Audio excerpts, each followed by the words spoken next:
Forget the final score. Forget who won or lost.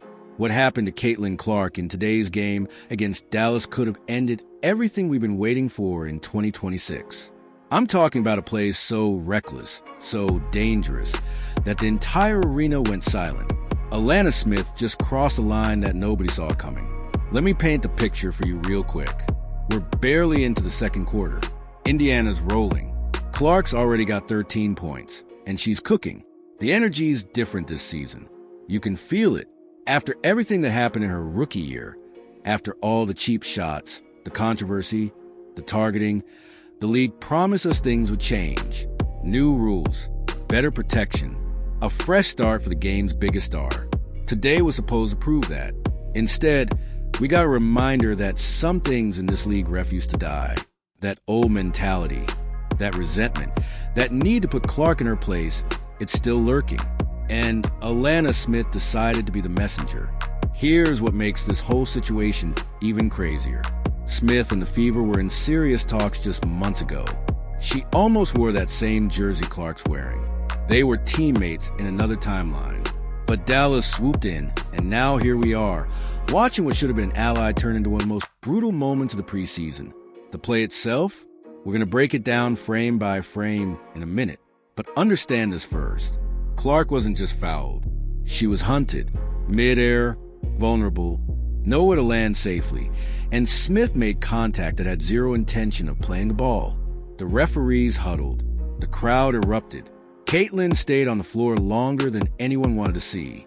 And for about 90 seconds, every Fever fan held their breath wondering if the season was over before it really started. What happened next changed the entire complexion of this game, and maybe the entire season. The arena went dead quiet, that kind of silence that makes your stomach drop. Because when 20,000 people stop making noise at once, you know something's wrong. Caitlin Clark was down. Not just down for a second. Down in a way that made her teammates rush over with that look on their faces. You know the look, the one that says this might be serious. Let me take you through what actually happened on this play, because the replays tell a story the live action couldn't capture. Clark's coming off a screen at the top of the key. She's got daylight. Raven Johnson hits her with a perfect pass, and she's rising up for three.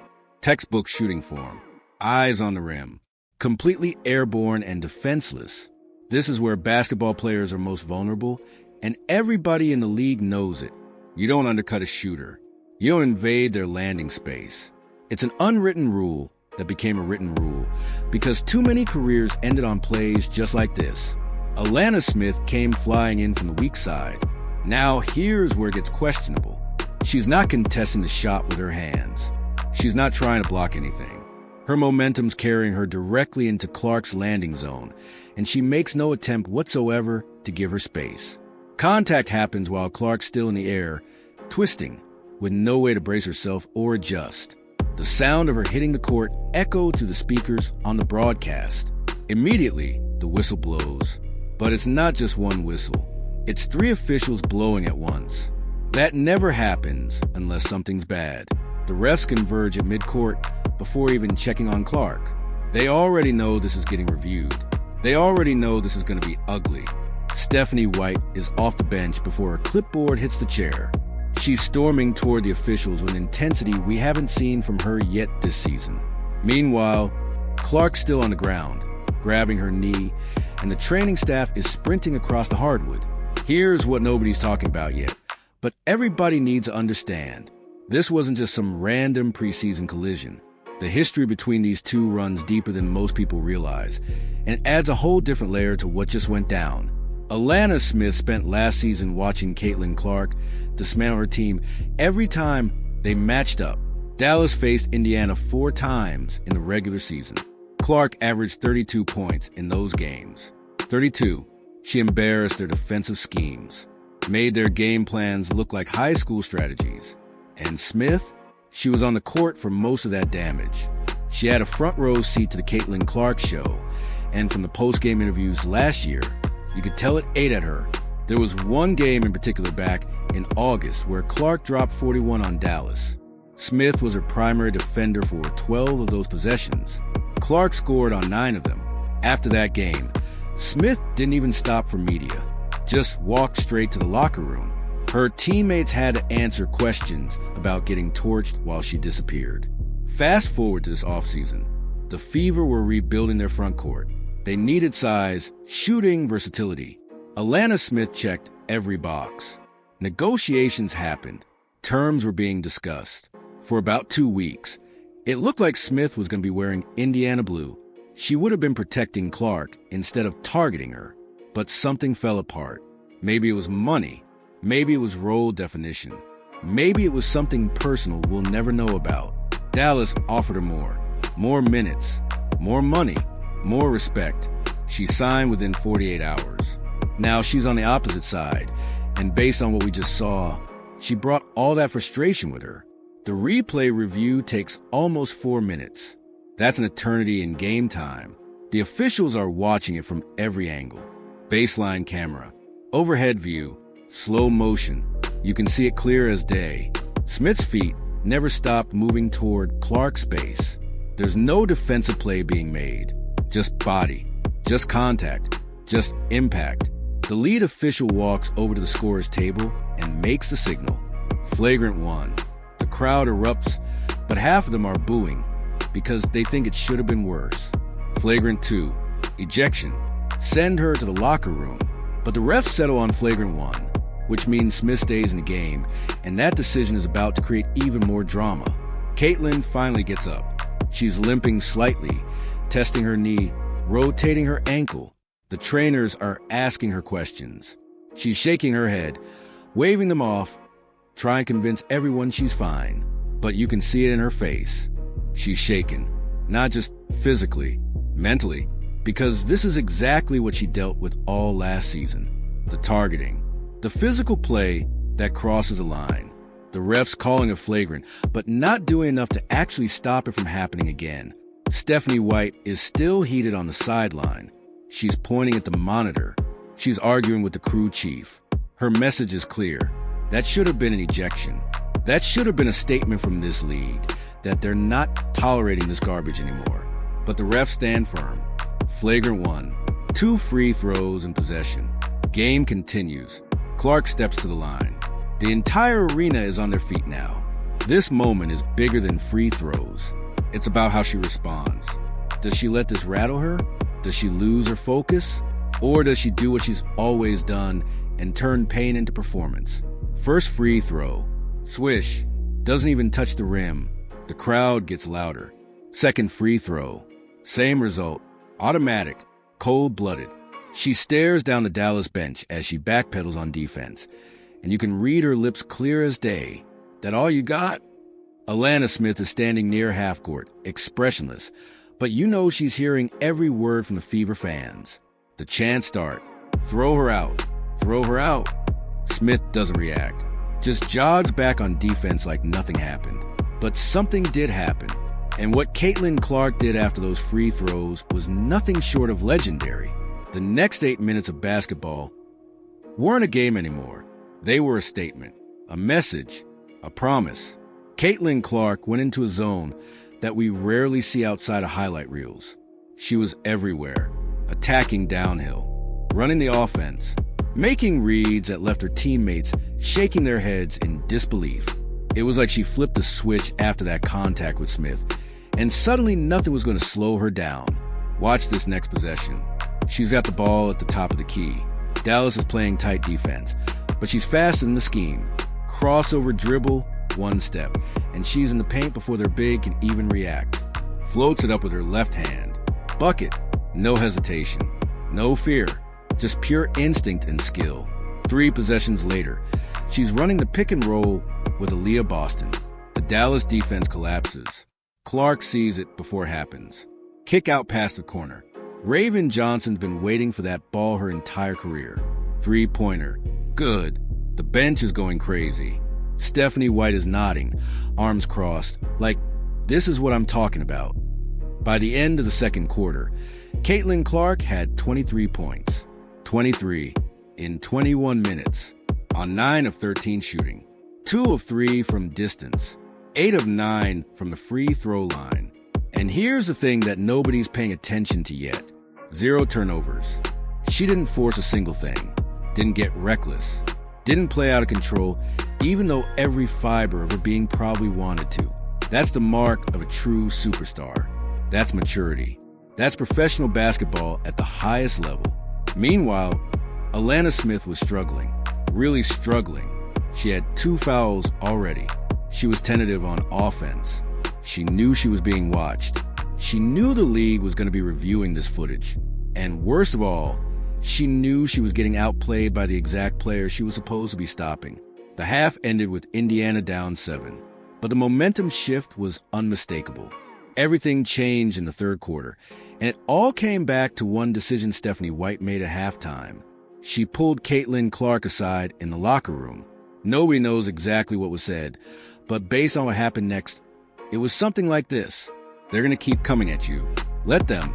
Make them pay for it. Because when the second half started, Clark came out with a different energy entirely. She wasn't just playing basketball anymore. She was sending a message to every defender in that arena. The third quarter opened with Dallas trying to set the tone early. Paige Beckers came out aggressive, looking to establish herself. She had 19 points in the first half and wanted to prove she belonged in this conversation with Clark. Fair enough. Competition is what makes this league great. But Paige wasn't prepared for what she was about to face. Caitlin Clark scored on 5 of her first 6 possessions in the third quarter. Didn't matter what Dallas threw at her. Double team, she found the open shooter. Single defender, she attacked the rim or pulled up from 3. Switching onto a big, she used her handle to create space and knock down the mid-range shot. It was masterclass basketball. The kind of performance that reminds you why scouts said she was generational coming out of college. Alanna Smith picked up her 3rd foul midway through the quarter. This time it was on offense. She was so focused on trying to contain Clark that she lost her positioning and drew a charge. When she walked to the sideline, you could see the frustration boiling over. Her teammates tried to encourage her, but she knew she was done being effective in this game. The turning point came with about 4 minutes left in the third. Dallas was still hanging around, down 6 points. Smith was back in the game after sitting 2 minutes. Caitlin has the ball at the top of the key. She's got Smith isolated on the perimeter. This is what the Fever wanted. One-on-one. No help. No excuses. Clark attacks immediately. 1 dribble. 2 dribbles. Smith's backpedaling, trying to stay in front. Then it happened. The crossover. The ankle breaker that made Smith's legs get tangled up trying to recover. Clark blew past her and finished at the rim with a contested layup that banked and off the glass. The crowd erupted. Smith was still on the ground. By the end of the third quarter, the game was essentially over. Indiana had built a 17-point lead, and it wasn't because of great team basketball. It was because Caitlin Clark was on another level entirely. She had 38 points with 1 quarter left to play. 38. On 23 of 28 shooting. 5 of 8 from 3. 9 of 10 from the free throw line. And still, somehow, only 2 turnovers for the entire game. The fourth quarter was formality. Stephanie White made the decision to pull Clark with about 6 minutes remaining. She'd done enough. The statement had been made. No need to risk anything else with the game completely in hand. Clark walked to the sideline to a standing ovation that lasted almost 30 seconds. Even the Dallas fans had to respect what they'd just witnessed. Her final line was staggering. 41 points, 4 assists, 3 rebounds, in just 28 minutes. On 25 of 35 shooting overall. That's a 71% effective field goal percentage. In a preseason game against a team that came specifically to test her physicality. Against a player who'd made it personal. Against circumstances that would have derailed most athletes for the rest of the day. Caitlin Clark didn't just overcome it. She obliterated it. The post-game presser was where things got really interesting. Stephanie White addressed the Alanna Smith incident first thing. She didn't hold back. Talked about how the league made promises in the offseason about protecting its stars. Talked about how 1 flagrant foul isn't enough when the intent is clearly there to injure. Talked about how they're going to be watching film and making sure Dallas understands there are consequences. Then Clark took the podium. She was composed, professional, but there was something in her eyes, a fire that hadn't been there before the game started. When asked about the play with Smith, she paused for almost 3 full seconds before answering. "I came into this game knowing what to expect," she said quietly. "I knew the physicality was going to be turned up. I knew some people still haven't accepted that this league is changing. But I also knew that if I stayed poised, stayed focused, and let my game do the talking, everything else would handle itself." That's what happened today. The room went silent. That's not the answer of someone who's shaken or scared. That's the answer of a competitor who's fully arrived. What happened in the hours after that game became just as important as the game itself. The NBA's league office was reviewing footage, not just the flagrant foul. Everything. Every interaction between Clark and Smith. Every hard foul. Every moment that could have been called differently. And by midnight, a statement was released. The league upgraded the review. They were opening an investigation into Alanna Smith's pattern of play against Caitlin Clark. Not just today, but going back to last season. Every game, every matchup, they were looking at whether there was a coordinated effort, whether there was intent to injure, whether this was part of a larger narrative that needed to be addressed league-wide. That investigation would take weeks to complete, but the message was crystal clear. The WNBA was taking this seriously now. No more hand-wringing. No more, well, it's just physical basketball, excuses. They'd heard the criticism. They'd seen the clips. And they were going to do something about it. Social media exploded immediately. Clips of Clark's performance went viral within minutes. The crossover on Smith was being replayed thousands of times per hour. Fans were making side-by-side comparisons with her rookie season, talking about how much she'd improved defensively, how much stronger she'd gotten, how much more comfortable she looked in her own skin. But there was another conversation happening too, one about whether Alanna Smith had gone too far, whether she'd crossed a professional line, whether there were going to be real consequences beyond just losing a game. Sports analysts were divided. Some said Smith was just playing hard. Others said what she did was reckless and dangerous and deserved a suspension. Smith herself didn't speak to media that night. She posted a generic statement on social media about respecting the process and letting the league handle it. But everyone knew she was in damage control mode. Her endorsement deals were already being questioned. Her reputation was taking a hit. And worst of all, she'd become the villain in a story she never wanted to be part of. The Fever organization released their own statement the next morning. They commended the league office for taking swift action. They reiterated their commitment to player safety. And they made it very clear that Caitlin Clark was fine. No lingering injuries. No concerns moving forward. She'd be ready for opening night. That last part was crucial because there had been whispers, concerns that maybe something was wrong, that maybe Clark was hiding an injury. But the team shut that down immediately. She was healthy, she was ready, and she was about to have the season everyone had been waiting for. The real story here isn't about one play or one game. It's about what this moment represents for women's basketball in 2026. Caitlin Clark came into this season with a target on her back. That's not metaphorical. That's literal. Everyone knew she was the best player in the league. Everyone knew she was breaking records. Everyone knew she was changing the game. And some people, whether consciously or subconsciously, wanted to test whether she could handle the pressure, whether the physicality would wear her down, whether she'd crack under the weight of expectation. Alanna Smith was supposed to be that test. A talented defender with a chip on her shoulder. Someone who'd been embarrassed by Clark before and wanted redemption. Someone who could represent all those skeptics out there saying the game was too easy for Caitlin, that she hadn't faced real adversity yet, that she needed to be humbled. Instead, what we got was the opposite. We got a player who's learned from her rookie season, who understands that responding with excellence is better than responding with anger, who knows that the best way to silence critics is to keep stacking performances that are impossible to argue with. 41 points in 28 minutes isn't just impressive, it's a declaration. It's Clark saying, "I'm not just the best player right now. I'm getting better every single day, and there's nothing you can do to stop it." That's the real headline here. Not that Alanna Smith committed a flagrant foul, not that there was drama or controversy, but that Caitlin Clark took a moment that could have derailed her season and turned it into fuel, into motivation. into the kind of performance that sets the tone for everything that comes next. The WNBA got what it wanted too. Ratings were through the roof for that game. Casual fans who'd never watched women's basketball before were tuning in because they'd heard about the incident. They stayed because they saw something special. They witnessed history being made in real time. By the next morning, that game was the most watched preseason matchup in WNBA history. Not even close. The previous record was demolished.